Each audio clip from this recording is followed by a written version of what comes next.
They are weak because they do not completely ionize or dissociate in water. So notice the double arrow, okay? Anybody recognize this substance? Ammonia. Yeah, you need to know this substance for the AP test. They use it a lot.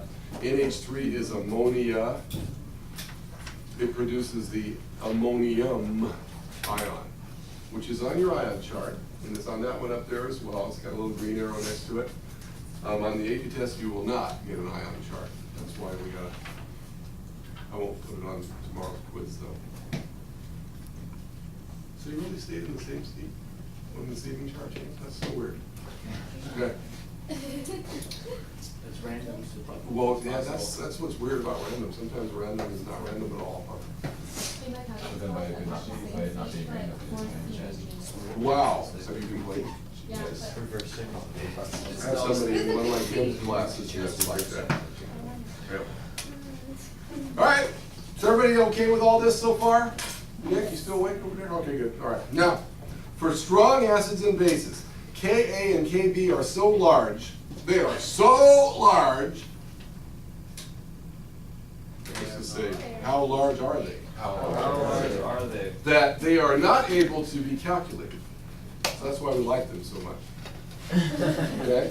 There is no table for them like there is for weak acids and bases. They don't have any Ka or Kb value. Okay? It's just big. Okay? And how come? Because, well, here's an example right here. Here's HClO4, which is one of our big 6 strong acids. What's that called? HClO4.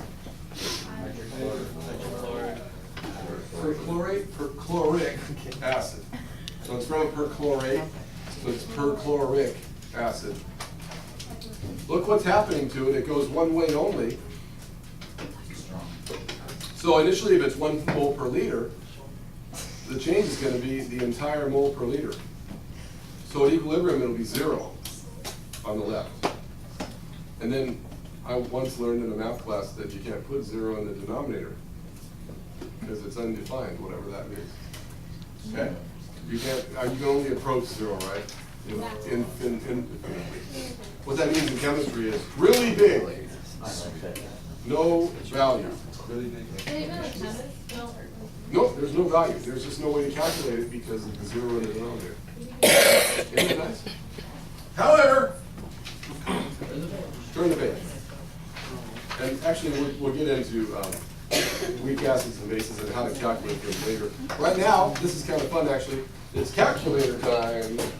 So if you get a calculator, pull that sucker out. We're going to review a little bit, okay? pH and strength of acids and bases. There's a pH scale. There's also a pOH scale. They both go from 0 to 14. They're logarithmically derived, kind of like a Richter scale. How many times greater is a 6.8 earthquake than a 5.8? 1,000? A lot more. Yeah. 10 times greater? Something like that. So it's logarithmic. Okay. So same thing here. Not that we care that much, but it's logarithmic. So a pH of 5 versus a pH of 6 is a big deal. Just follow along with me here. H2O, liquid water, actually breaks up into H plus OH negative. So water has a pH of 7 because it has equal amounts of acid and base in it. Isn't that weird?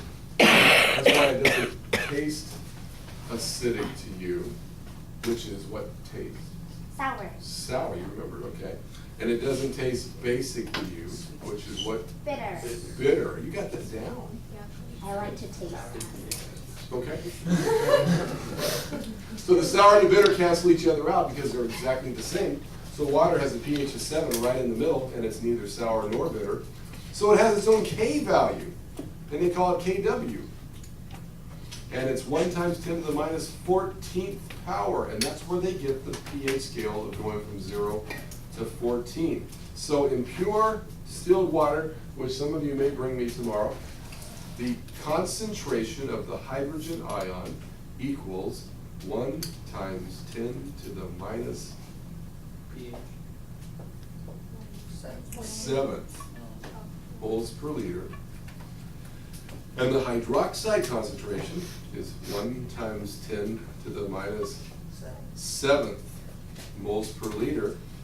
What's the difference? And if you multiply those together, in other words, let's check this out. I got stuff all over the place, I know. KW is equal to H plus times OH minus. If you got 10 to the minus 7 times 10 to the minus 7, what's that? Don't you add exponents when you multiply?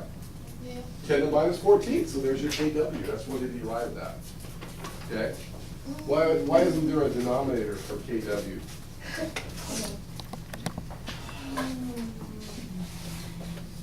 Double arrow. Because H and O are on the same side. This goes on top, divided by, oh yeah, that's liquid, so that's why. So that's why it's that, okay? All right, so here's a couple formulas for you. To calculate pH, it's the negative log of the hydrogen ion concentration. To calculate the concentration of the hydrogen ion concentration, it's 10 to the negative pH power.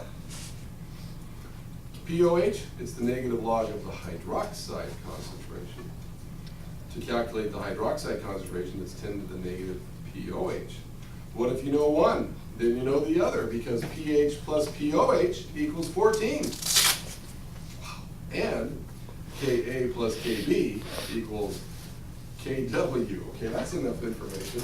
Okay, let's just try a couple and kind of get you just kind of used to it, and then I'll turn you loose. This is what your assignment is, this kind of stuff. So what is the POH of an acid with a pH of 3.55? What would you do?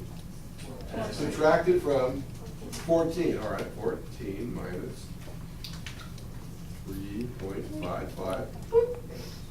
10.45. Is it acid or base?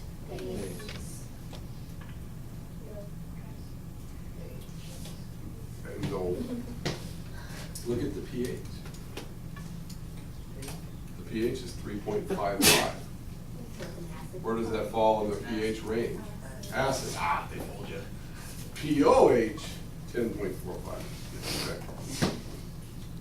What is the pH of a solution with a hydrogen ion concentration of 1.5 times 10 to the minus 3? What would I do to get that? pH is equal to the negative log of the hydrogen ion concentration. So you should practice that. If you've never done that, you go negative log, and then just plug in the hydrogen ion concentration. 1.5 exponent key negative 3 close equals whammo 2.82. Okay, is that acid or base? Acid. How we doing? Okay. Acid. This is the stuff that you just got to be able to do. Just do without even thinking. Okay. Okay. Third one. Find the hydroxide ion concentration of a solution with POH 2.55. All right. Well, right above there, it says hydroxide ion concentration is equal to 10 to the negative POH. Okay. So 10.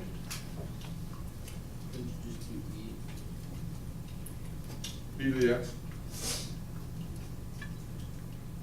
10 to the negative POH.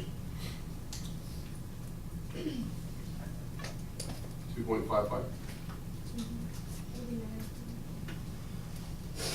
2 times 10 to the minus 3 moles per liter, or 0.0028.